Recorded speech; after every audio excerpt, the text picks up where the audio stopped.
mind me, I'm just enjoying this lovely fire. You know what wouldn't be lovely though? If my rent went up and then I got evicted.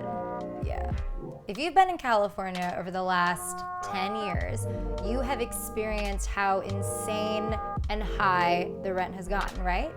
You may have got evicted or you know someone who did, and that's just not okay. So basically, what Proposition 21 is, it's the Rental Affordability Act. And all that they're asking is that states give local governments, so cities or counties, the ability to enact rental control.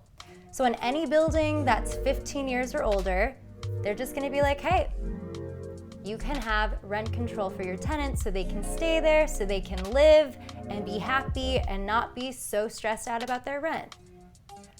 A lot of people are kind of opposed to this because they're like, oh no, like if you have rent control, people won't build and we can't grow and blah, blah, blah, blah, blah. But the cool thing about this act is that it only applies to any like major developers. Anyone who has more than 2 properties have to have rent control, if that county or city says that they do. But for people who have, you know, hey, like an extra property that they're renting out, they're fine. They don't have to do rent control. So this one does get a little tricky when you read between the lines, so that's why I highly suggest doing your own research and talk to people in your community to see how it would directly affect you. But basically, if you vote yes, you are saying that cities and counties can enact rent control, they can keep people from evicting people right away if they have a bunch of properties all over the place and hiking up those prices.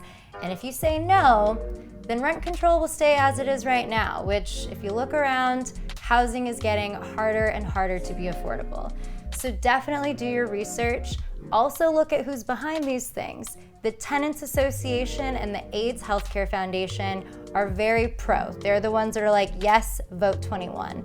Those that are saying to vote no are those rental and housing property companies. So I'm not gonna say which way to go, but if you're a renter and you don't want to have a surprise rent increase or be afraid of getting evicted if you're in a building that's been around for a minute, I would say vote yes, but I'm not telling you what to do. Proposition 21, Rental Affordability Act.